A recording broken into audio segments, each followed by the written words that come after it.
एक दिन में 27 लाख रुपए का लॉस। 3:30 बजे नोटिफिकेशन आता है और नोटिफिकेशन देखने के बाद मतलब ये क्या हो गया, मेरी लाइफ खत्म हो गई। मैंने भगवान मेरे साथ ऐसा क्यों कर रहा है। अब तो मुझे बिल्कुल भी समझ में नहीं आ रहा। 4 बजे मेरे को सांस भी नहीं आ रही। 10 लाख रुपए आपने मैक्सिमम कितना देखा था पोर्टफोलियो को चाहते हुए? 16 तक देखा था मैंने। कोविड के टाइम पे आपका पोर्टफोलियो कितना तक चला गया था? तू कह रहा हूँ जो मैंने F&O में अपने आप को टर्न किया ना, वो मेरी लाइफ की सबसे बड़ी मिस्टेक थी। मुझे ऐप तक चलाना नहीं आता था। मैंने रैंडमली 40 का लेवरेज ले लिया और 50 का लेवरेज ले लिया। सारा के सारा जो मेरी कैपिटल थी 10 लाख की, 2 महीने के अंदर सारा लॉस कर दिया। बट फिर भी लोन लेके ट्रेडिंग करना, मतलब लोन क्यों लिया आपने? अब मेरे दिमाग में बस यही चल रहा था कि मुझे कैसे भी करके इसको रिकवर करना है। तो मैं चैट जीपीटी पे सर्च करता था कि मान लो अगर मैं कहीं भाग गया और किसी को पता ना चले कि मैं कहाँ हूँ, तो क्या मुझे लोन देना पड़ेगा। उस टाइम पे भी हंसते मुस्कुराते बच्चों को पढ़ाना, कुछ नहीं चला, सब कुछ नॉर्मल है, क्यों टेंशन है, मैं आपके साथ हूँ ना। मतलब एक टीचर जो कि हजारों स्टूडेंट्स को मोटिवेट कर रहा है, अंदर से खुद टूटा हुआ है। तो मैंने स्कूटी निकाली और स्कूटी से मैं डॉक्टर हॉस्पिटल की तरफ जा रहा था और जाते जाते मैं ऑलमोस्ट फेंट हो गया। मेरे को लगा कि बस गिरने वाला ही हूँ। हॉस्पिटल पहुंचे, मैंने डॉक्टर को बोला, मैं डॉक्टर साहब मेरे को सांस नहीं आ रही और मेरे को लग रहा है बस मैं मरने वाला हूँ। मतलब इंसान जब मरता होगा तो कैसा फील करता होगा, उससे 1 मिनट पहले मैंने वो फील किया है। बट मेरा एक स्टूडेंट था, लकीली उस बच्चे का मेरे पास मैसेज आया। मैं तो जेल में रह के आया, उसके बाद आपने मेरे को क्या बोला कि कुछ हुआ ही नहीं। तो जब आपने सर मेरे साथ नहीं स्टार्टिंग कर ली, तो आप अपने साथ क्यों नहीं कर पा रहे हो।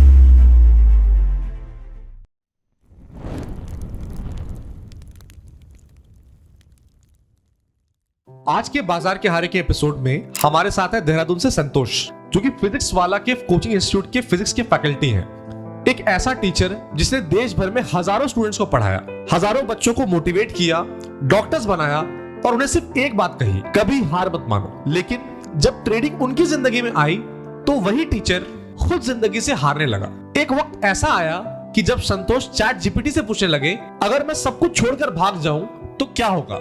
सिर्फ पैसा ही नहीं डूबा, सालों की सेविंग्स खत्म हो गई, लोन्स लेना पड़ा, शादी तक रुक गई और देखते ही देखते 30 लाख से ज्यादा का नुकसान हो गया। और सबसे दर्दनाक बात, जो इंसान हर रोज हजारों बच्चों को हिम्मत देता था, उसके खुद के मन में सुसाइड तक के ख्याल आने लगे।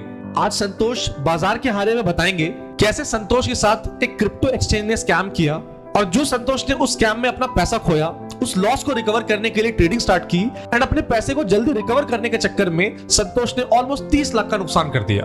अगर आप चाहते हो कि हम ट्रेडिंग का रियल साइड सबके सामने लाएं, तो अभी इस वीडियो को लाइक करें, कमेंट करें एंड शेयर करें, ताकि मैक्सिमम लोगों तक ये सीरीज पहुंचे एंड लोगों की ट्रेडिंग की रियल साइड भी समझ में आए। और अगर आपके पास भी ऐसी रियल स्टोरी है, लॉस की, ग्रीड की या रिकवरी की, तो आपके पास मौका है बाजार के हारे में फीचर होने का।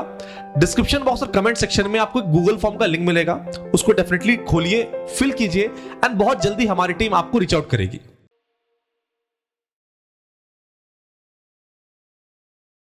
ओके संतोष जी, आप फिजिक्स वाला में फिजिक्स के फैकल्टी हैं, तो टीचिंग से ट्रेडिंग का जर्नी कैसे स्टार्ट हो गया आपका? एक्चुअली सर मैंने जो जॉब करना स्टार्ट किया था 2017 में किया था। ओके। तो उस टाइम ऐसा होता है कि जैसे फाइनेंस में हम हल्का फुल्का मैनेजमेंट लेके चलते हैं कि फाइनेंस को किस तरीके से मैनेज करना है। तो मैं 2017 में क्रिप्टो में तो मैं थोड़ा इन्वेस्टमेंट करता था कि जैसे लाइक SIP। ओके। तो उस तरीके से रहता था मेरा कि मैं कोई कॉइन्स लिए, उनकी रिसर्च कर ली कि इन कॉइन्स का बैकग्राउंड क्या है, ये किस से रिलेटेड है, गेमिंग से रिलेटेड है, AI से रिलेटेड है, या इनकी ब्लॉकचेन क्या है। तो मैं वो उसको पहले रीड आउट करता था, रीड आउट करने के बाद हल्का फुल्का इन्वेस्टमेंट करता था कि जैसे अपनी जो भी सैलरी आती थी उसका 10% 20%। तो इस तरीके से मैं 2020 तक यही काम करता था। लेकिन 2020 में क्या हुआ कि जब आपका पता याद हो आपको, जब चाइना की वजह से वो क्रैश आया था, तो पूरा ही जो मेरा जो पोर्टफोलियो था पूरा रेड हो गया। तो मुझे लगा कि ठीक है, कोई दिक्कत वाली बात नहीं। कोविड की बात कर रहे हो आप?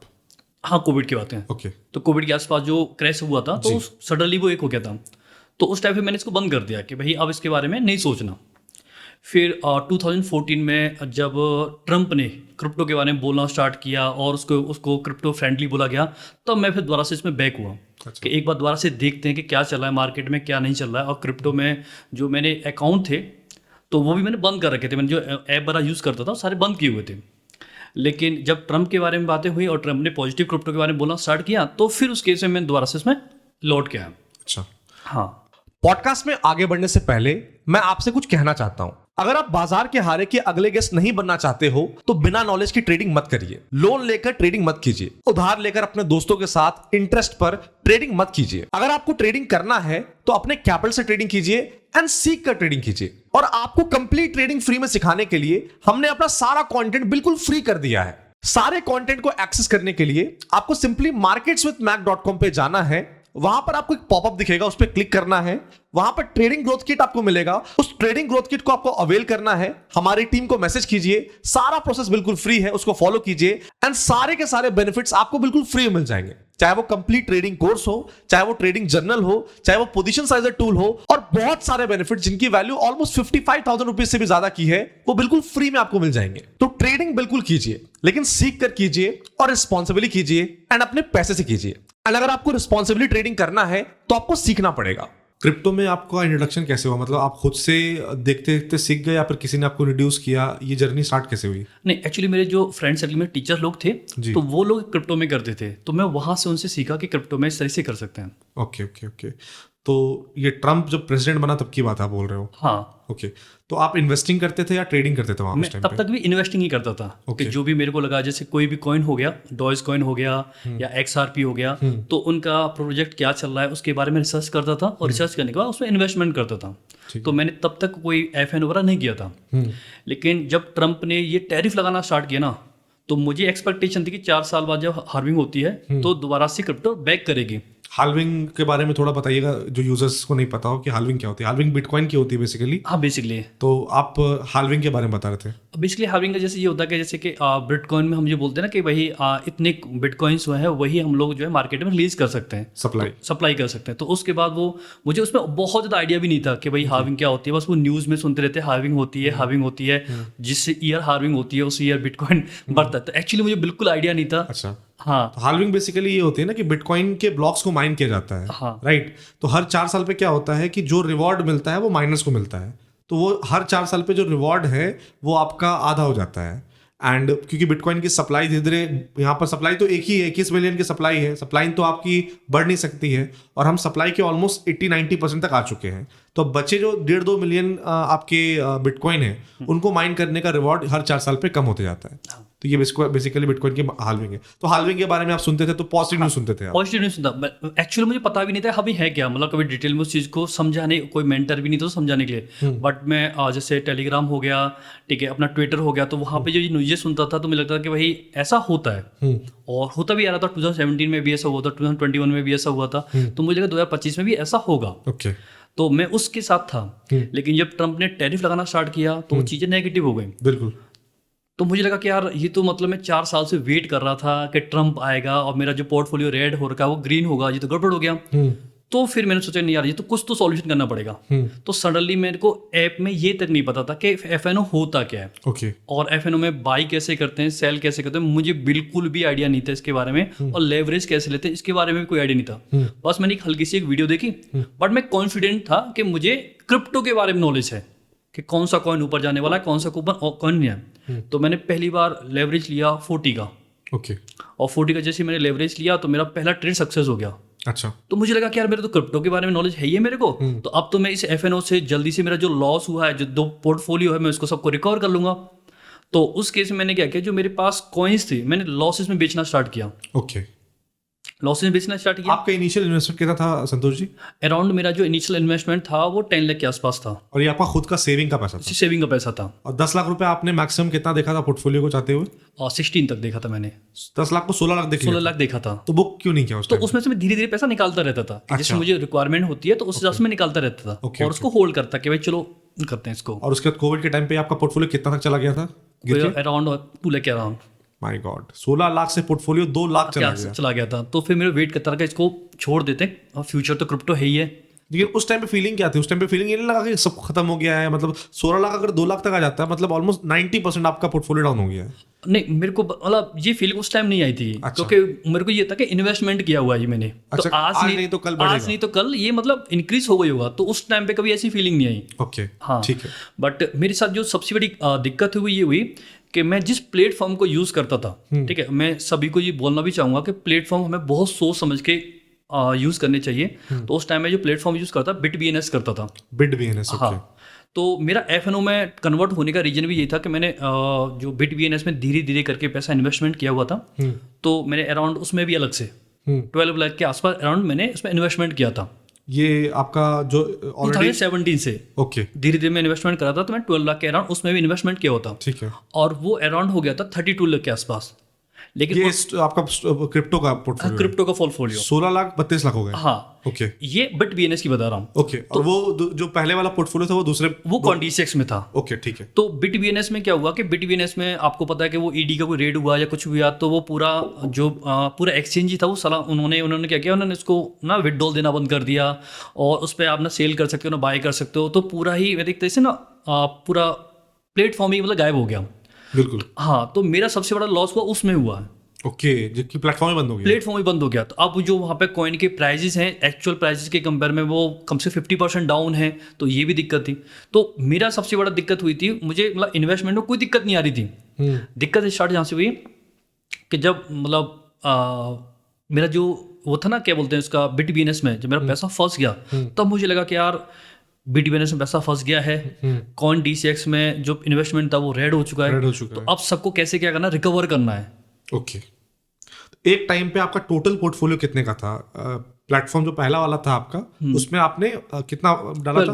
12 लाख डाला। वो आपका सेफ था, बस वो पोर्टफोलियो गिर गया था क्योंकि क्रिप्टो मार्केट क्रैश कर गई थी। सेकंड में आपने 16 लाख डाले थे, वो भी 2017 से डाले थे आपने। हाँ, वो भी 2017 से। एंड वो आपका 32 लाख आपने देखा था। बिल्कुल 32 लाख, लेकिन वो देख रहे थे, कुछ कर नहीं पा रहे थे क्योंकि प्लेटफॉर्म बंद हो गया। हाँ, उसके बाद मैंने बहुत सारे मेल्स किए, कुछ भी किया, तो उसका कोई रेस्पॉन्स नहीं आया। बहुत सारे लोगों ने उस पर केस भी किया, तो हमें आइडिया भी नहीं था कौन सा प्लेटफॉर्म यूज करना चाहिए। आपने केस वगैरह या कुछ ऐसा, आपके अच्छे खासे पैसे फंसे हुए थे, तो आपने कुछ लीगल एक्शन लेने का ट्राई नहीं? मैंने बहुत सारे लोगों को मतलब उसको इसमें वो फॉलोअप लिया था, तो बहुत सारे लोगों का केस ऑलरेडी चल रहा है। अब इस केस का रिजोल्यूशन क्या होगा क्या नहीं होगा, कोई इसके बारे में आइडिया नहीं। उनके अकाउंट सारे फ्रीज पड़े हुए हैं, कब होगा, और ये पैसा अभी तक आपका फंसा हुआ है। फंसा हुआ है।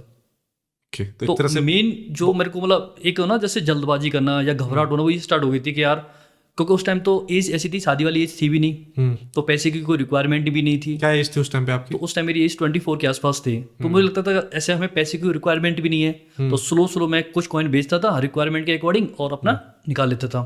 तो आपने ये रिसर्च नहीं किया कि कौन से प्लेटफॉर्म पे इन्वेस्ट करना चाहिए, कौन सा सही प्लेटफॉर्म है, या फिर सीधा आपने 16 लाख रुपए डाल दिए? नहीं, बात एक तो मेरे साथ वाले सब लोग उसी से कर रहे थे, और यूट्यूब पे आप देखोगे तो जितने भी इन्फ्लुएंसर थे ना, सब उसी प्लेटफॉर्म के बारे में बात कर रहे थे। तो मुझे उसके बारे में आइडिया भी नहीं था कि प्लेटफॉर्म के साथ ऐसा भी हो जाता है। फिर मेरे दिमाग में ये था FIU रजिस्टर है, तो ये जो धोखा दिया जा रहा है ना आजकल, ये बहुत बड़ा धोखा है। बस ये बोल दिया था कि FIU रजिस्टर है। FIU रजिस्टर से काम नहीं चलता है। FIU रजिस्टर के साथ अगर आपको देखना है किसी भी ब्रोकर में अगर आप अपना पैसा डाल रहे हो, उनका प्रूफ ऑफ रिजर्व देखिए। प्रूफ ऑफ रिजर्व अगर उन्होंने पब्लिक कर रखा है कि भाई जितना पैसा, जितना टोकन्स, जितना कॉइन्स या जितना भी डॉलर्स आप हमारे प्लेटफॉर्म पे इन्वेस्ट कर रहे हो, अगर वर्स्ट केस में हमारा प्लेटफॉर्म बंद हो जाता तो क्या हम आपके पैसे लौटा सकते हैं, इन्वेस्टर प्रोटेक्शन फंड है कि नहीं उस पर्टिकुलर एक्सचेंज का, वो सब देखना है। FIU रजिस्टर्ड क्या होता है? FIU रजिस्टर्ड बस ये होता है कि भाई ये कंपनी जो है वो इंडिया के फाइनेंशियल लॉ के हिसाब से कंप्लाई करती है, आपका पैसा लेके भागेगी नहीं, और ये पैसा मनी लॉन्ड्रिंग के लिए काम नहीं आ रहा है। लेकिन वही बात है, सही बोल रहे हो आप, आजकल बहुत सारे एक्सचेंजेस आ रहे हैं, बस अपने आप को FIU रजिस्टर्ड बोल रहे हैं, लेकिन FIU रजिस्टर से काम नहीं चलेगा। प्रूफ ऑफ रिजर्व देखना बहुत इंपॉर्टेंट है। आप चाहो भाई उनके फाउंडर्स के बारे में देखो, फाउंडर्स का बैकग्राउंड क्या है, ये सब आपको कोई बताएगा नहीं, ये सब खुद करना है। अब इसमें ना बहुत लोग बोलते हैं यार कि ये बंदा तो बोल रहा है, लेकिन पैसा आपका है। अभी आपका पैसा फंसा तो आपको वो इन्फ्लुएंसर तो पैसा लाकर नहीं दे रहे ना, बिल्कुल। तो कहीं ना कहीं गलती आपकी भी थी। आप अपना 1 लाख 2 लाख जो भी पैसा डाल रहे हो, उस पर आप देखिए भाई फाउंडर कौन है, फाउंडर कहाँ से पड़ा है, फाउंडर का लिंक्डइन प्रोफाइल चेक कर लीजिए। ये सब बेसिक वेरिफिकेशन अगर आप कर लोगे तो फंसने के चांसेस कम है। फिर भी फंस सकता है इंसान, जैसे वजीर एक्स था। वजीर एक्स ने क्या किया, वजीर एक्स ने मेरा भी पैसा फंसा हुआ वजीर एक्स में, मैंने भी डाले थे कुछ पैसे, हालांकि ज्यादा नहीं डाले थे, तो वो भी बंद हो गया एक दिन अचानक से, उसका हैक हो गया। बाद में पता चल रहा है कि अपने बंदों ने हैक करवा दिया, और अब वो पैसा, आप ही का पैसा तोड़ तोड़ के दे रहा है। तो ये चीज तो होती है, तो थोड़ा बैकग्राउंड वेरिफिकेशन करना बहुत इंपॉर्टेंट है। कई बार हम लोग ना ब्रोकरेज बचाने के चक्कर में ये बहुत मेन चीज जो हो रही है, बहुत बड़ी बात बोली है आजकल हम लोग ना, मतलब उस टाइम मुझे नहीं पता था, ठीक है, लेकिन अब मेरे को चीज़ों के बाद थोड़ा आइडिया हो गया है। तो कई बार अभी लास्ट वीक में भी मेरे पास कॉल आया था कि आप जो है ये वाला एक्सचेंज यूज कर लो, है ना, और FIU रजिस्टर्ड है, वो इतना बोलते हैं, ठीक है, बट FIU और आपका ब्रोकरेज बच जाएगा। हाँ। तो कई बार हम लोग ब्रोकरेज बचाने के चक्कर में ना तो गलत प्लेटफॉर्म को यूज कर लेते हैं, तो हमें इस चीज से बचना चाहिए। मुझे उस टाइम नहीं पता था, लेकिन जब मेरा नुकसान हुआ तब मुझे इस बारे में आइडिया हुआ कि नहीं, भले आपका ब्रोकरेज थोड़ा ज्यादा चले जाए, लेकिन आप जो प्लेटफॉर्म यूज कर रहे हो थोड़ा सा। भाई 5 लाख रुपए आप डाल रहे हो अपने अकाउंट में और 500 रुपए का ब्रोकरेज बचाना है आपको, भाई वो 5 लाख को आप ये करो ना, वो 500 के चक्कर में आपका 5 लाख ही अगर चला गया तो दिक्कत हो जाएगी। ठीक है, तो आपका वहां पर पैसा फंस गया, तो उस टाइम पे ऑब्वियसली बात है 32 लाख छोटा अमाउंट तो नहीं होता है, तो कैसा आपका रिएक्शन था, या क्या आपको उस टाइम पे लग रहा था? ये लग रहा था कि बहुत बड़ा धोखा हो गया है? मतलब मैं फिर भी वो इन्वेस्टमेंट था ना, तो एक होप थी, और मैं डेली जो कोर्ट में केसेस चलते रहते हैं उसको पढ़ता रहता था कि आज क्या हियरिंग हुई है, क्या नहीं हियरिंग हुई है। तो मैं अपनी सब्जेक्ट पढ़ने की बजाय वो डेली पढ़ता रहता था, तो मैं फिर भी होप थी कि एक न एक दिन ऐसा होगा, क्योंकि इतने बड़े यूजर्स हैं तो ऐसे तो प्लेटफॉर्म नहीं जा सकता, कभी ना कभी रेजोल्यूशन निकलेगा। बट ये मतलब मेरी जो होप थी बिल्कुल गलत थी, ऐसा नहीं होता है। वो केस चलता रहेगा, कब तक चलेगा पता नहीं। बट उस टाइम में कभी परेशान नहीं हुआ था, लेकिन क्योंकि मेरे दिमाग में ये था कि ये इन्वेस्टमेंट है, ठीक है, तो इसलिए कोई परेशान मतलब उतना नहीं हुआ कि बट उसको रिकवर करने के लिए जो मैंने F&O में अपने आप को टर्न किया ना, वो मेरी लाइफ की सबसे बड़ी मिस्टेक थी। क्या किया आपने? क्योंकि मैंने F&O के बारे में, मुझे ऐप तक चलाना नहीं आता था कि किस तरीके से बाई करते हैं, किस तरीके से price action, even trend line को किस तरीके से ड्रॉ किया जाता है, चार्ट क्या टेक्निकल्स कुछ पता नहीं था। कुछ नहीं पता था मेरे को। बस मुझे इतना पता था कि अभी इस टाइम पे मतलब गेमिंग जो कॉइन्स हैं उनका सिनेरियो चल रहा है, तो ये बूम करेंगे, लेकिन ये नीचे आके कितना बूम करेंगे, क्या करेंगे, इसके बारे में कुछ भी आइडिया नहीं था। तो मैंने रैंडमली 40 का लेवरेज ले लिया, कोई 50 का लेवरेज ले लिया। जब मैंने इनिशियल फेज में 2 लाख रुपए का नुकसान कर दिया एक वीक के अंदर ही, तब मुझे समझ में आया कि यार नहीं, ये इन्वेस्टमेंट की तरह नहीं है। जैसे इन्वेस्टमेंट में पहले रीड आउट करके कर देता था, वैसा नहीं है, ये F&O कुछ अलग चीज़ है। तो फिर मैंने थोड़ा सा मैंने कहा इसको स्टॉप करते हैं। फिर मैंने 1 हफ्ते 2 हफ्ते 3 हफ्ते तक फिर से पढ़ाई करना स्टार्ट किया यूट्यूब से कि ये क्या होता है क्या नहीं होता। बट यूट्यूब पे भी जो लोग नॉलेज दे रहे हैं ना, सब अपना कोर्स बेचने के लिए नॉलेज दे रहे हैं, ठीक है, कोई ऊपर से कि ऐसा ऐसा होता है, वो रियल आपको उसके बारे में नहीं बता रहे कि रियल में प्रॉब्लम कहाँ पे आएगी, कोई डिस्कस नहीं करा उसके बारे में। तो मैंने भी वही किया कि ऊपर से एक कोर्स कंप्लीट किया यूट्यूब का। फिर मुझे लगा अब तो मुझे आ गया, और उसके बाद मैंने 10 लाख रुपए का लोन लिया। लोन क्यों लिया आपने? क्योंकि मेरा जो सारा पैसा वो तो सेविंग जो थी वो तो फंसी हुई थी। अब मेरे दिमाग में बस यही चल रहा था कि मुझे कैसे भी करके F&O के थ्रू और इसको पढ़ाई करने के बाद में इसको रिकवर करना है। लेकिन रिकवर क्यों करना है? अच्छी खासी जॉब चल रही है आपकी, ठीक है, आपने पोर्टफोलियो बनाया, ठीक है, वो पोर्टफोलियो ऊपर गया था, अभी पैसा फंसा हुआ है, तो आपको फाइनेंशियल लॉस ऐसा तो कुछ अचानक से नहीं हो गया कि आपको क्यों लगा कि रिकवर करना है? वो माइंड में क्यों आ गया कि यार ये पैसा निकालना है मेरे को? क्योंकि एक टाइम पे तो आप खुद बोल रहे हो ना कि मेरे को तो लग रहा था वो पैसा आ जाएगा, और आप उतना पैनिक नहीं थे, तो फिर रिकवरी वाला क्यों आया? क्योंकि रिकवरी इंसान का तब आता है ना जब इंसान सोचता है कि यार ये मेरा पैसा चला गया है, अब तो ये वापस नहीं आ सकता, तो इसको रिकवर करना है। तो रिकवरी वाला माइंडसेट क्यों? एक्चुअली जैसे मैं आपको बताया कि मैं टीचर हूँ, तो टीचिंग फील्ड में पहले ये होता था कि जैसे आप सीनियर होते चले जाते हो टीचर, तो आपकी रेपो अच्छी होती चली जाती है और आपकी सैलरी और सारी चीज़ों की वैल्यू बढ़ती चली हुई चली जाती है। बिल्कुल। लेकिन आजकल क्या हो गया मार्केट में, जब से ChatGPT आया है, ठीक है, तो इससे क्या हो गया कि जो सीनियर टीचर्स है ना उनकी वैल्यू थोड़ी कम हो गई है। ऐसा क्यों? ऐसा इसलिए क्योंकि पहले ये होता था, जैसे मान लो JEE एडवांस का कोई पेपर आ गया, अब JEE एडवांस का पेपर आ गया या किसी बच्चे ने डाउट पूछ लिया, तो उसको टफ क्वेश्चन है, उस टफ क्वेश्चन को सीनियर टीचर ही सॉल्व कर सकता है, कोई जूनियर टीचर सॉल्व नहीं कर सकता। तो इसलिए उस टाइम पे सीनियर टीचर की वैल्यू होती थी, ठीक है। अब क्या होता है, कोई क्वेश्चन टफ आ गया तो उसको तो जो ChatGPT की हेल्प से जूनियर टीचर है वो भी सॉल्व कर सकता है। बिल्कुल। तो हमें सीनियर टीचर की रिक्वायरमेंट नहीं है। बट जूनियर टीचर्स वो सॉल्व तो कर सकता है, बट समझाना, नहीं, एक्सपीरियंस, वो सब तो मैटर करता है ना? क्या मैटर नहीं करता? नहीं, अब कंपनी के लिए वो मैटर नहीं करता। ओके। अब टीचिंग फील्ड में कंपनी के लिए P&L मैटर करता है बस। ओके। तो अब वो मैटर नहीं करता कि आप उनको ये है कि क्लास में जाके आप अच्छे से चीजें एक्सप्लेन करके आ जाओ।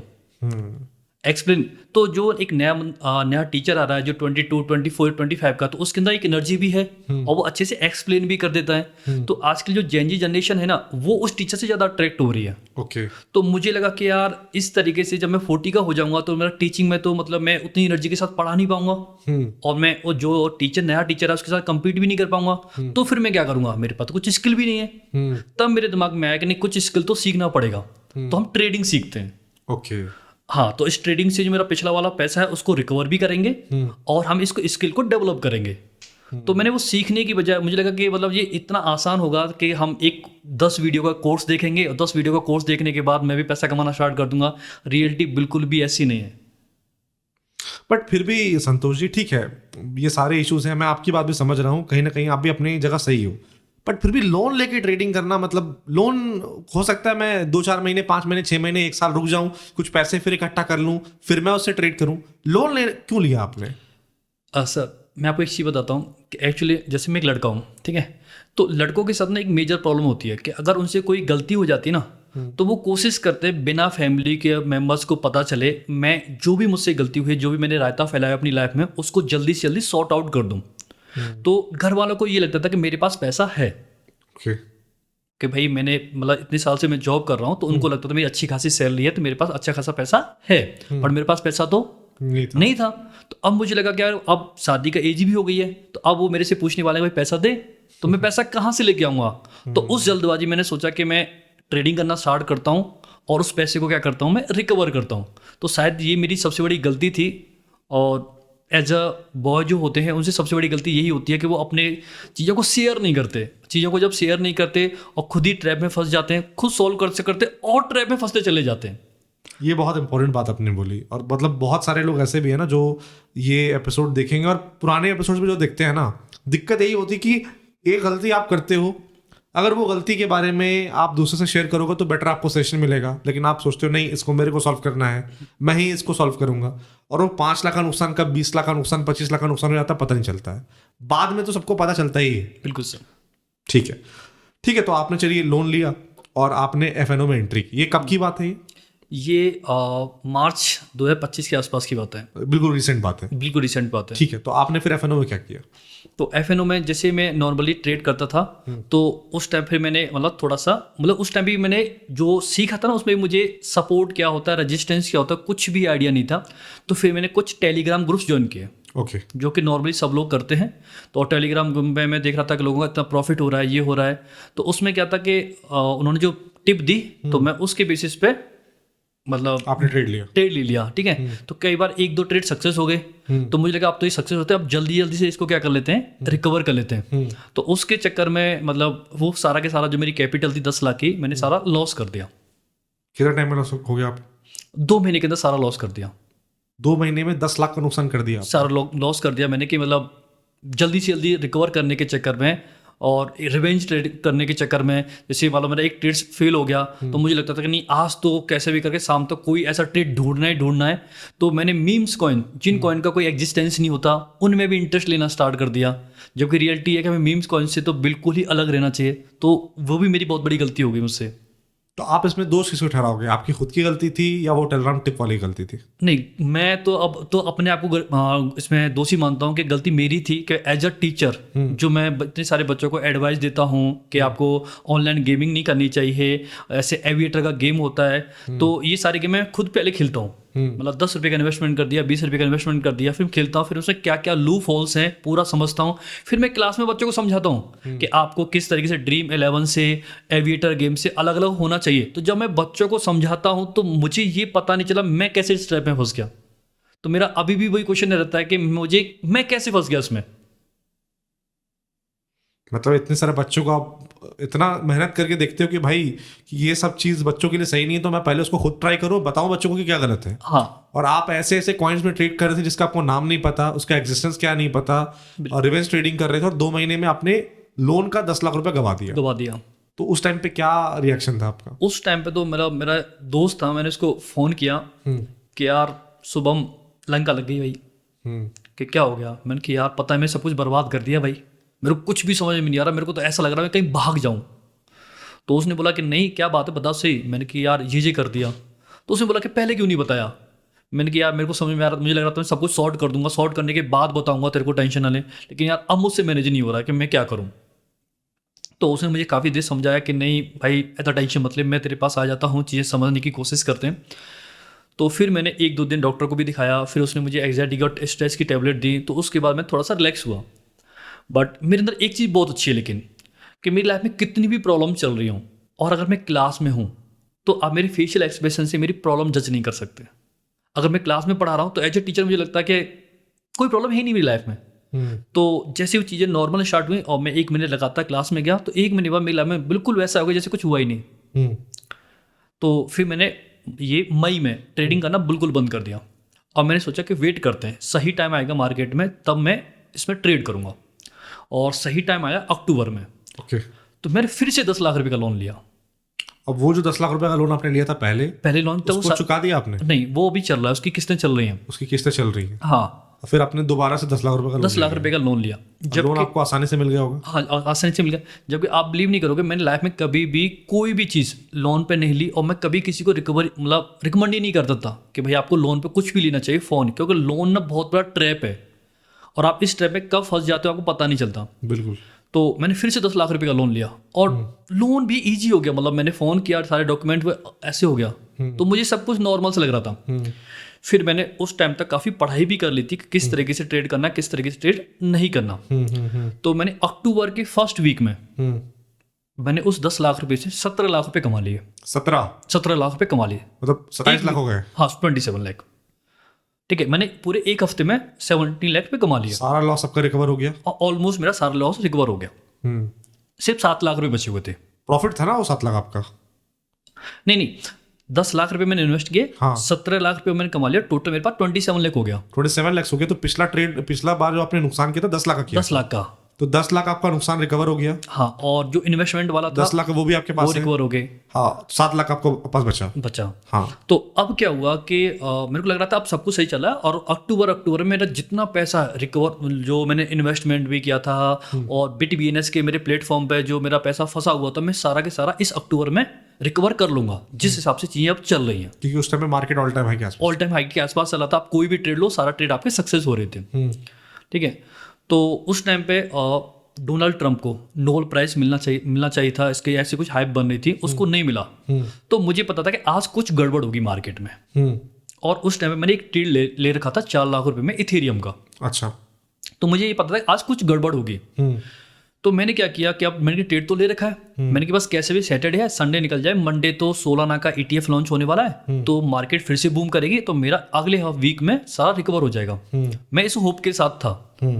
तो जब इस होप के साथ था, तो जब 9 अक्टूबर या 10 अक्टूबर को जो क्रैश हुआ था, फ्लैश क्रैश हुआ था, तो उसमें मुझे तक कि मार्केट 10 से 15% फ्लक्चुएट होने वाली है आज। तो मैंने क्या गलती की कि जो मैंने 17 लाख रुपए कमाए थे, मैंने सारे के सारे इथेरियम के ट्रेड में लगा दिए लिक्विडिटी को नीचे करने के लिए, लिक्विडेशन प्राइस को नीचे करने के लिए कि अगर ये 10% फ्लक्चुएट भी किया तो तब भी मतलब मेरा कुछ नहीं होगा और मैं मंडे को फिर से मार्केट में एडजस्ट करूंगा। तो उस दिन जो है उसने 35% की जो विग मारी ना, तो मेरा जो पूरा पैसा जो मैंने पूरे हफ्ते में कमाया था सब कुछ एक दिन में चला गया। और टोटल लॉस कितना हो गया आपको? फिर टोटल लॉस मेरा 27 लाख के आसपास का हो गया।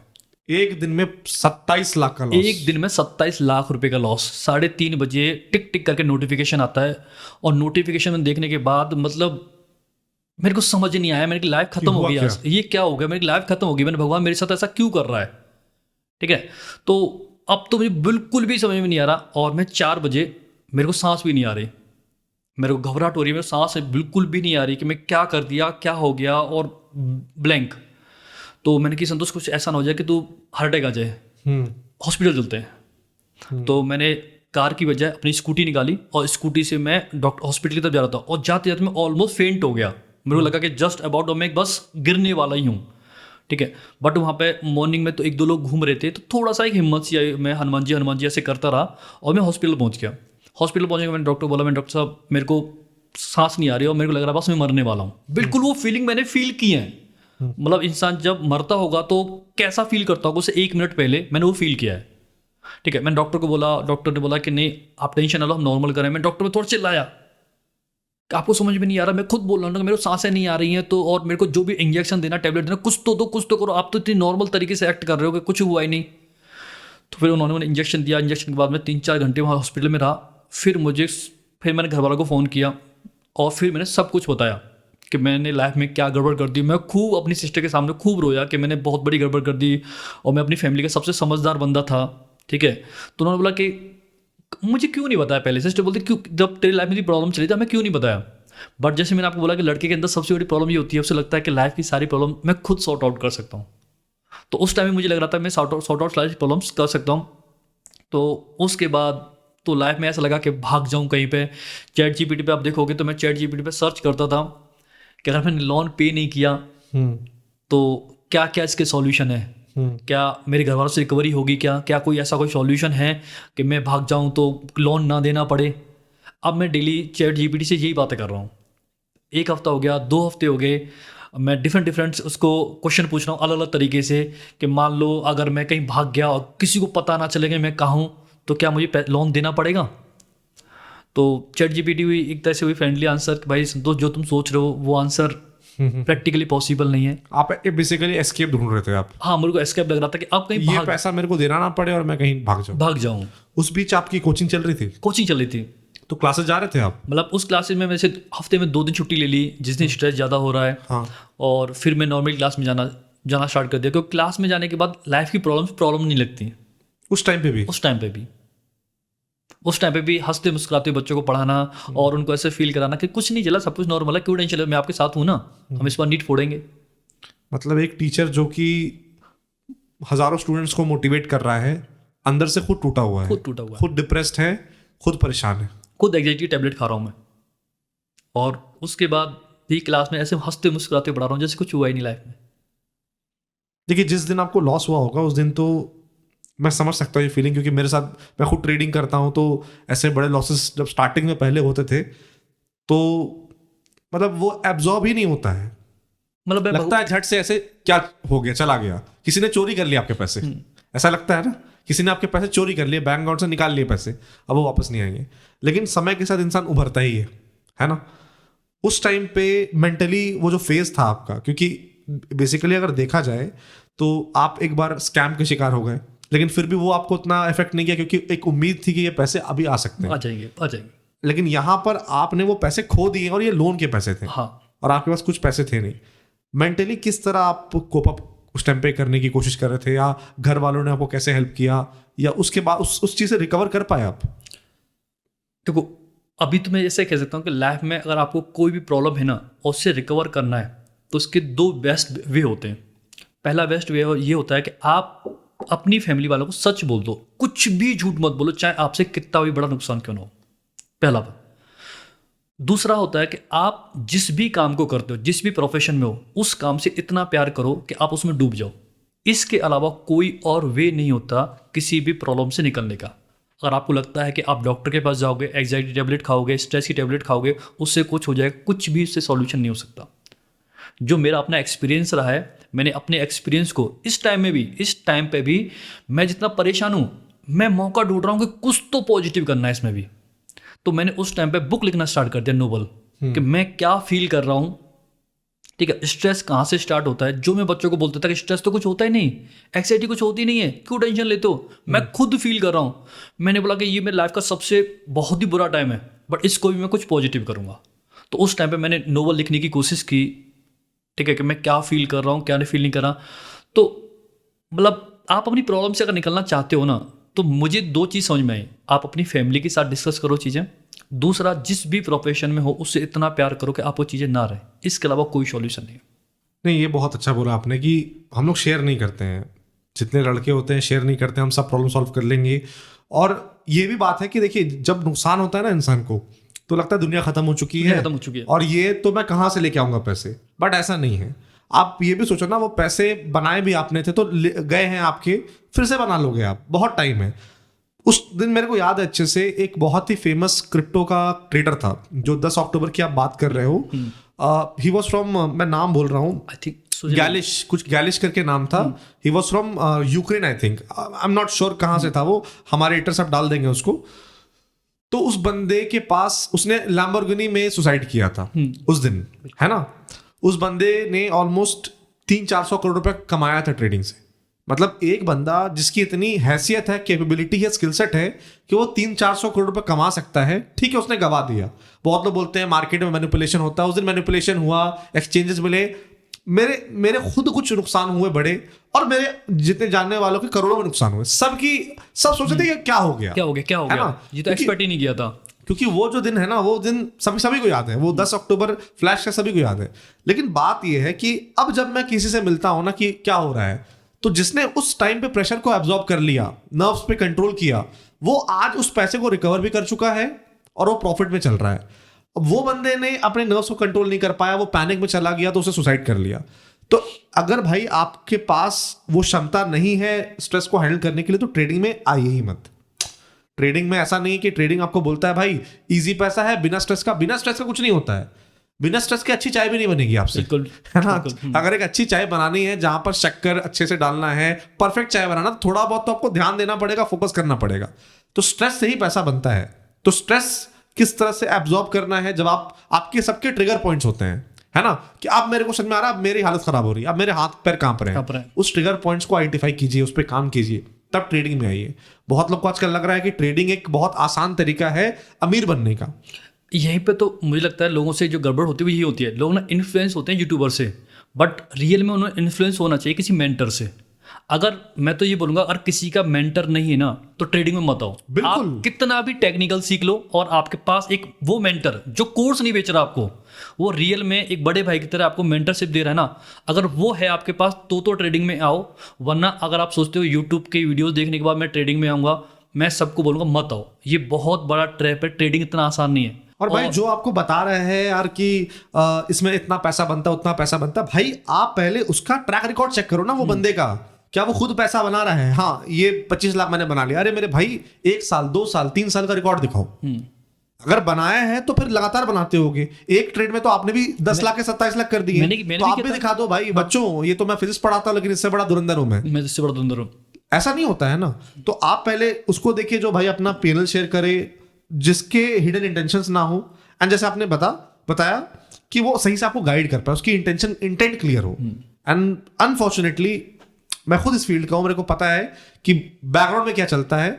किसी को भाई आपके पैसे से मतलब नहीं है, किसी को नहीं मतलब, सबको अपना जेब भरना है। सबको पता है भाई हमारे पास कम टाइम है, जितना हो सके उतना बेवकूफ बना ले, बकरे फंसा ले, जितना हो सके पैसा बना ले। इसमें एक और चीज है, अगर आपने अपनी फैमिली के अलावा किसी यूट्यूबर को या किसी टेलीग्राम ग्रुप वाले को ये बता दिया कि आपका लॉस हो रखा है, फिर तो उसके बाद वो आपको इतनी बढ़िया बढ़िया होप के साथ कॉल करेंगे कि आप ये टिप एंड कॉल ले लो, ये हमारा मंथली सब्सक्रिप्शन ले लो, मंथली कोर्स ले लो।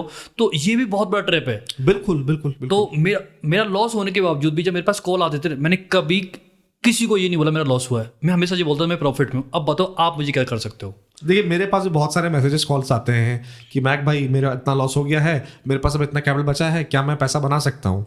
अब देखिए, मेरे पास क्या ऑप्शन है। अगर मेरे को उस बंदे को लूटना है तो मैं बोलूंगा हाँ भाई बना सकते हैं, आप मेरे को इतना दे तो मैं करवा दूंगा। मैं क्लियर बोलता हूँ भाई, 1 लाख रुपया 50,000 से ट्रेडिंग नहीं होती है। अगर आप 10,000 20,000 50,000 1 लाख रुपए से आ रहे हो तो भाई मार्केट में सर्वाइव नहीं कर पाओगे। पैसा उतना लेके आओ कि भाई अगर वो चला भी जाए तो फर्क ना पड़े। और पैसा बनाने के लिए पैसा चाहिए, बिना पैसे के पैसा बना भी नहीं सकते हो, राइट। वरना आप खुद सोचो, मैं सबको यही बोलता हूं कि अगर इतना आसान पैसा बनाना होता तो ये जो अंबानी है, बिरला है, टाटा, ये समुद्र के नीचे तार क्यों बिछा रहे हैं, ये इतना मेहनत क्यों कर रहे हैं, ये हर जगह पहाड़ तोड़ के फैक्ट्री क्यों लगा रहे हैं, माइनिंग क्यों कर रहे हैं। भाई इतना बहुत मेहनत का काम होता है ये सब। उससे तो अच्छा है फोन लो, इंटरनेट है, पहाड़ पे जाओ और ट्रेडिंग करो। नहीं, ये सब दिखाया जा रहा है एक्चुअली ना, हमें बस प्रॉफिट दिखाए जा रहे हैं, हमें उसके बेस पे कोर्स मिल गया है। तो जो मुझे लगता है कि आजकल जो पैसा कमाया जा रहा है सिर्फ कोर्स बेच के कमाया जा रहा है। वही बात है, मैं वही बोल रहा हूँ। देखिए, इंडस्ट्री में ना, हर इंडस्ट्री में अच्छे लोग भी होते हैं, बुरे लोग भी होते हैं, है ना। इस इंडस्ट्री में भी अच्छे लोग भी हैं, बुरे लोग बहुत ज्यादा हैं, और हर इंडस्ट्री का रेशियो सेम ही होता है ना। आपको आइडेंटिफाई करना है। देखिए, ये इन लोगों की गलती है, लेकिन आपको कोई फोर्स नहीं कर रहा कि तुम ट्रेड मारो, आपको कोई फोर्स नहीं कर रहा है कि भाई इतना पैसा लेके आओ। कहीं ना कहीं इंसान का ग्रीड भी इंसान के दिमाग को बंद कर देता है। जैसे आप भी टीचर हो, आप इतने बच्चों को मोटिवेट करते हो, आपका दिमाग, आप दूसरे को गाइड करते होगे, किसी का दिमाग ब्लॉक होता है उसका दिमाग खोलते हो, और यहाँ आपका दिमाग कैसे ब्लॉक हो गया। एक दिन तो मेरा ना ऐसे, जब मैं परेशान था तो मेरा एक दिन ऐसा मन हुआ कि लिटरली सुसाइड कर लेते हैं, है ना। तो बट मेरा एक स्टूडेंट था, तो जो लास्ट ईयर में जिसको मैंने पढ़ाया था, तो जैसे बच्चों में केवल लड़ाई हो जाती ना, तो ऐसी किसी के साथ उसकी लड़ाई हो गई थी, तो उसने सिर फोड़ दिया उसने। तो वो बच्चा 2 महीने जेल में रह के आया। ठीक है, जब वो वापस लौट के आया ना, तो मैंने उसको बोला कि यार कुछ नहीं हुआ, नॉर्मल है सब कुछ, दोबारा से स्टार्ट करते हैं। और जब मैंने उस बच्चे, दोनों ने मिलकर मेहनत की, आज वो गवर्नमेंट मेडिकल कॉलेज में है। तो जब मैं सुसाइड करने वाला था तो मतलब ऑलमोस्ट मेरे दिमाग में आ चुका था कि कहीं भाग जाना है, सुसाइड कर लेना है, इस स्ट्रेस को मैं मैनेज नहीं कर पा रहा। तो लकीली उस बच्चे का मेरे पास मैसेज आया कि सर कैसे हो। मैंने बढ़िया। फिर मैंने उसके सामने, मतलब भले ही मेरा वो स्टूडेंट था, लेकिन मैं उसे सब कुछ बताया कि मेरी किस लेवल की लंका लगी हुई है, मैंने क्या गड़बड़ कर दी क्या नहीं है। तो उसने मुझे एक बात बोली कि सर एक बात बताओ, जब लास्ट ईयर इसी फेज में मैं था, मैं तो जेल में रह के आया, उसके बाद आने के बाद लाइफ में सब कुछ चेंज हो सकता था, लेकिन आपने मेरे को क्या बोला कि कुछ हुआ ही नहीं, न्यू स्टार्ट करते हैं। तो जब आपने सर मेरे साथ नई स्टार्टिंग कर ली, तो आप अपने साथ क्यों नहीं कर पा रहे हो? शायद ये वो स्टेटमेंट था जिसकी वजह से कि मैं आज सर्वाइव कर पाया, और मैं अभी भी रेगुलर क्लासेस ले रहा हूँ और अपने आप को संभालने की कोशिश कर रहा हूँ कि मैनेज कर लेंगे सब कुछ। तो जो एज अ टीचर वाली जो चीज़ होती ना, शायद उसकी वजह से मैं सब चीज़ों को थोड़ा सा मैनेज कर पाया कि इतने बच्चों को मैंने मोटिवेट किया, तो मैं क्यों हार मान लूँ। सही बात है।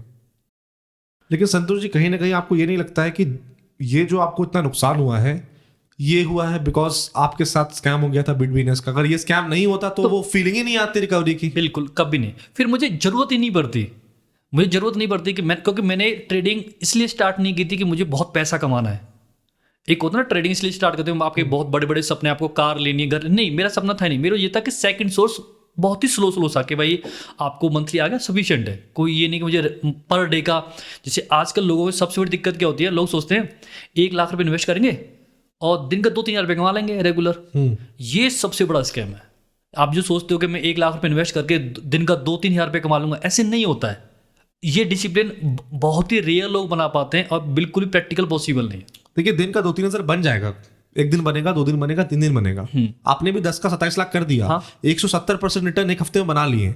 लेकिन बात वही है ना, मैं जब लोगों को ये बात बोलता हूँ तो लोग मेरे को गाली देते हैं, मेरी बात समझते नहीं कि मेरे भाई ट्रेडिंग लंबा मैराथन है, कंसिस्टेंसी का गेम है। आप 1 हफ्ते में आपने बहुत बड़ा पैसा बना लिया, आप ये सोचो क्या मैं ये रिटर्न को रेप्लिकेट कर सकता हूँ अगले 2-3 साल में? आप नहीं कर पाओगे। जाके देखो दुनिया के जितने बड़े ट्रेडर्स हैं, उनका क्या रिटर्न, उनका क्या परफॉर्मेंस है, उनका एक्यूरेसी क्या है।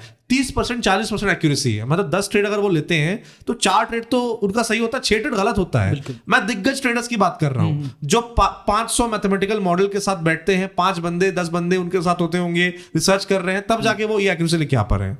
तो अगर आप ट्रेडिंग में आ रहे हो तो आप भी अपनी एक्सपेक्टेशन को कम रखो। मैं वही बोलता हूँ, ट्रेडिंग से पैसा बनता है, ऐसा नहीं कि पैसा नहीं बनता है, लेकिन आपका माइंडसेट लंबा होना चाहिए, लॉन्ग टर्म वाला होना चाहिए, और आप लालची नहीं होने चाहिए। जो इंसान लालची होता है ना, ग्रीड वाला होता है ना, आज चाहिए, अभी चाहिए, तुरंत चाहिए, तुरंत मार्केट क्या करेगी, तुरंत मार्केट खत्म कर देगी सब कुछ। ये मार्केट के अंदर पोटेंशियल है। इसलिए मेंटर होना, क्योंकि अगर आपकी लाइफ में मेंटर है ना, तो फिर जैसे अगर मुझे क्रिकेट सीखनी है तो मुझे कोच चाहिए। बिल्कुल। ओके, अगर मैंने फिजिक्स पढ़ाना सीखा तो मुझे फिजिक्स का कोच चाहिए। तो अगर मुझे बैडमिंटन सीखना है तो बैडमिंटन का कोच चाहिए। तो अगर आप ये सोच रहे हो कि ट्रेडिंग आप बिना मेंटर के कोच के कर पाओगे, ये पॉसिबल नहीं है। और कई बार हम लोग सोचते हैं कि 30 to 40 डेज का एक कोर्स होता है, हम वो कोर्स करेंगे उसके बाद ट्रेडिंग में नहीं। जैसे बीटेक 4 साल में कंप्लीट होती ना, कि कुछ क्लासेस आपकी थ्योरेटिकल चलती हैं, कुछ क्लासेस आपकी प्रैक्टिकल चलती हैं, फिर उसके बाद भी हम किसी कंपनी में जाके इंटर्न करते हैं, तब जाके हम कह पाते हैं कि हम एक अच्छे इंजीनियर बन गए। हाँ, वो अच्छे इंजीनियर बनने के लिए भी 7-8 साल लग जाते हैं। 7 साल लग जाते हैं। 4 साल पढ़ाई के, 4 साल काम के। सेम जब मेरे स्टूडेंट डॉक्टर बनते हैं तो वो पहले MBBS करते हैं, फिर MD करते हैं, फिर किसी हॉस्पिटल में जाके वो इंटर्न करते हैं, तब जाके वो कह पाते हैं कि सर हम डॉक्टर बन गए। तो सेम एज अ ट्रेडर में आपको पहले 1-2 साल का जो बेसिक टेक्निकल एनालिसिस का कोर्स है वो आपको करना पड़ेगा, फिर आपको पेपर ट्रेडिंग के थ्रू प्रैक्टिस करनी पड़ेगी, तब जाके आप बोल सकते हो कि आप ट्रेडिंग समझ में आ रही है। बट प्रॉब्लम क्या है कि आप सोच रहे हो, या जैसे कि मैंने सोचा कि 1 हफ्ते मैंने यूट्यूब की वीडियो देखी 20, और उसके बाद मुझे लगा कि भाई मुझे ट्रेडिंग आ गई। ये सबसे बड़ा मिथ है जो है, ये सबसे बड़ा जो ट्रैप है ना, इसमें लोग फंस रहे हैं। और प्रॉब्लम एक और है, जब हम इस पर बात कर ही रहे हैं तो मैं एक और पॉइंट ऐड करना चाहता हूँ कि यूट्यूब पे ना आजकल हर चीज का कंटेंट मिलेगा आपको। मतलब अगर आपको डॉक्टर बनना है तो भी आप बन जाओगे यूट्यूब से, अगर फ्री में चाहो तो भी। तो ट्रेडिंग का बहुत कंटेंट है। अब प्रॉब्लम लोग के साथ क्या होती है ना, कि जब एक बिगिनर आता है ना, उसको वो सब कुछ देख लेता है, वो ये भी देख लिया, वो भी देख लिया, ये भी सीख लिया, वो भी सीख लिया, सब कुछ सीख लिया। अब दिमाग में उसकी खिचड़ी पक जाती है। प्रैक्टिस किसी चीज की प्रैक्टिस किसी चीज की नहीं की, सीख सब कुछ लिया लेकिन प्रैक्टिस नहीं की, तो दिमाग में खिचड़ी पक गई है। अब किस चीज को कब यूज करना है, नहीं यूज करना, वो भी नहीं पता। तो ये एक प्रॉब्लम होती है। तो मैं ये बोलता हूं कि एक सही इंसान को पकड़िए, सही चैनल पकड़िए, स्ट्रक्चर्ड वे में सीखिए चीजों को, और समय दीजिए। मतलब अगर ट्रेडिंग में आ रहे हो आप, तो मैं आज ही बोल रहा हूं, अगले 5 साल कुछ नहीं बनेगा ये मान के चलो, तब अगले 15 साल 20 साल बहुत पैसा बनाओगे। मैं ऐसे बहुत लोगों को जानता हूं जो ट्रेडिंग से 50, 100, 200 करोड़ भी बना चुके हैं। लेकिन वही बात है, क्या 1 साल में बन गया? नहीं। 20 साल 25 साल लग गए, राइट? तो बनता पैसा जरूर है, लेकिन वही बात है, गेम सीखने का नहीं है भाई, गेम आप स्किल्स हो सकता है आपकी बहुत अच्छी हो, आप चार्ट को बहुत अच्छे से पढ़ते हो, पढ़ना तो न्यूज चैनल वाले भी कितना अच्छे चार्ट पढ़ते हैं और कैसे फटफट बाई सेल का रिकमेंडेशन देते हैं, क्योंकि उनका एम कुछ और है। आपको अगर चार्ट पढ़ने आता है तो आपको ये देखना भाई कि क्या मेरे अंदर इतनी हिम्मत है कि मैं वो ट्रेड लूं और अपनी एनालिसिस में ट्रेड को होल्ड कर पाऊं। नहीं, लॉस होता है तो हाथ पैर कांपने लगते हैं। मेरे तो प्रॉफिट में भी हाथ पैर कांपने लगे थे। मतलब एक टाइम ऐसा आ चुका कि अब मैं जो ट्रेड लेता हूँ ना तो मेरा प्रॉफिट में भी मेरे को डर लगता है, क्योंकि कॉन्फिडेंस नहीं है आ रहा है ना आपके अंदर, कॉन्फिडेंस नहीं है आपको कि भाई ये जो मैं कर रहा हूँ क्या सच में पैसा बन रहा है, या क्या सच में जो मैंने प्लान किया है उतना तक मेरे को मूवमेंट मिलेगा नहीं मिलेगा। इसलिए मेंटली अपने आप को बहुत स्ट्रांग करना पड़ेगा। और मतलब मुझे अपने एक्सपीरियंस से समझ में आता है कि मेंटली स्ट्रांग भी आप तभी बन सकते हो जब आपको टेक्निकल चीज़ों पे होल्ड होगा, जब आपने अच्छे से प्रैक्टिस की है। अगर वो आपने प्रैक्टिस नहीं की है ना और आप सोचते हो कि मैं साइकोलॉजी की वीडियो देख लूंगा और तो उससे मेरी साइकोलॉजी बहुत स्ट्रांग हो जाएगी, नहीं। जब आपके फंडामेंटल ही वीक हैं तो आज नहीं तो कल नहीं तो परसों आप मतलब फंस ही जाओगे मार्केट के अंदर। तो मेरे साथ जो प्रॉब्लम हुई ना, मेरे को लगा साइकोलॉजी प्रॉब्लम है, चलो साइकोलॉजी की वीडियो देखते हैं। तो मैंने सारी साइकोलॉजी की वीडियो देखना स्टार्ट किया, बट मेरे जो बेसिक फंडामेंटल थे ना वो तो वीक थे। मुझे नहीं पता था कि सपोर्ट रेजिस्टेंस क्या होता है, किस तरीके से लिक्विडिटी स्वीप होती है, ऑर्डर ब्लॉक क्या होता है, एफबीजी का तो मुझे कुछ भी आइडिया नहीं था। तो साइकोलॉजी स्ट्रॉन्ग कर ली, लेकिन वो भी मेरे काम नहीं आई। तो कभी हम कुछ पढ़ लेते हैं, कभी कुछ पढ़ लेते हैं, फिर 2-3 साल हमें लगती हैं, तब चीज़ों को सिंक्रोनाइज करते हैं। तो मेरे मन में तो कभी कभी ये भी आता है कि आजकल मैं जैसे देख रहा हूँ कि जितना भी युवा है वो यूट्यूबर्स की वीडियो देख देख के ना कोर्स सीख रहा है, और हमारी जो गवर्नमेंट है इस पर कोई ध्यान भी नहीं दे रही। तो मुझे तो लगता है कि गवर्नमेंट को हमें स्कूल की जो एजुकेशन होती है ना वहाँ पे फाइनेंस के बारे में सिखाना चाहिए। देखिए बात वही है ना, बात ऐसी नहीं है कोई बंदा अगर कुछ सिखा रहा है राइट, जैसे मान लीजिए मेरे को ये माइक कैसे यूज करना है मेरे को नहीं पता, तो मैं यूट्यूब पे जाके देखता हूँ। मेरे को एडिट कैसे करना है मेरे को नहीं पता, मैं यूट्यूब पे जाके सीखता हूँ। प्रॉब्लम कोर्सेज की नहीं है, प्रॉब्लम कोर्सेज के साथ हो सकता है। देखिए इंटेंशन किसी का गलत भी हो सकता है, और कोई कोर्स बेच रहा है, कोर्स बेचने में भी दिक्कत नहीं है, दिक्कत नहीं।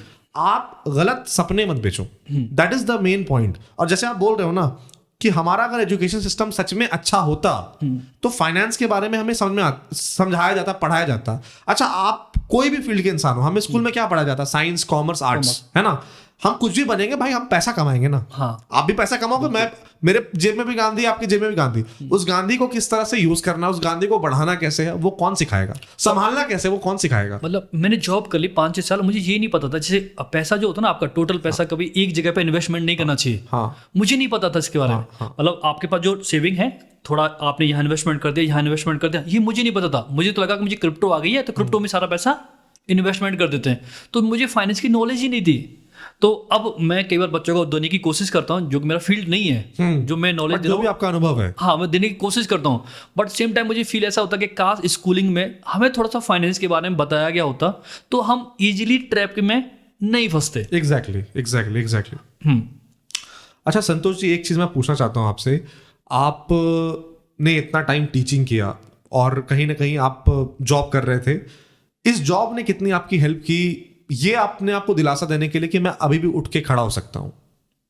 क्योंकि अगर जॉब नहीं होता तो फिर तो कोई कमाई का जरिया नहीं है। बिल्कुल सर। मैं एक दिन बहुत ही परेशान हो गया था, तो मैंने अपने स्कूल की प्रिंसिपल मैडम जिस स्कूल में पढ़ा उनको फ़ोन किया, तो उन्होंने मुझे एक बात बोली कि संतोष पता है जो सेविंग होती है ना, सेविंग ये तो बुढ़ापे के लिए होती है, और जो तुम्हारा करंट जो सैलरी आ रही है ना उससे वो लाइफ जीने के लिए होती है। तो अगर तेरा जो सेविंग बर्बाद हो भी गई ना तो तेरा बुढ़ापा बर्बाद हुआ है ना, करंट तो तेरा बर्बाद नहीं हुआ ना, तो करंट पे फोकस करना। हो सकता है तेरा करंट इतना अच्छा हो जाए, हो सकता है तू बुढ़ापे तक रही ना, तो बुढ़ापे के बारे में क्यों सोच रहा है। तो मैं इस चीज़ में लकी हूँ कि मेरे जो टीचर्स लोग हैं जिनसे मैं पढ़ा था या मेरे मेंटर लोग हैं ना, तो वो ट्रेडिंग के बारे में उनको आइडिया नहीं था लेकिन लाइफ के बारे में उनको बहुत अच्छा आइडिया है। तो उन्होंने मेरे को समझाने के लिए बहुत एक अच्छा ये एग्जाम्पल दिया था, तो ये मेरे को बहुत अच्छा लगा।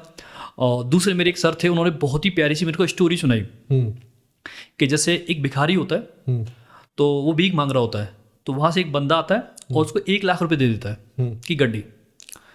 15 मिनट बाद ही दूसरा बंदा आता है और उस गड्डी को लेके चला जाता है, तो वो भिखारी ना हार्ट अटैक से मर जाता है। तो स्टोरी बहुत छोटी है, ठीक है, देखा जाए तो वो पैसा उसका था ही नहीं ना, सही बात है, वो पैसा उसका था ही नहीं, लेकिन 15 मिनट में उसे पता नहीं ऐसा क्या लगा हो गया कि उस पैसे के जाने की वजह से उसको हर्ट भी हो गया।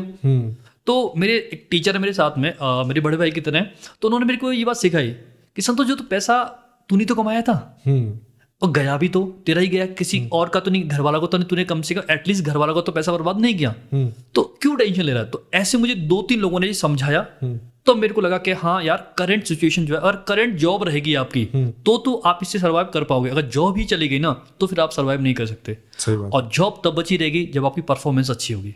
ये भी बात है।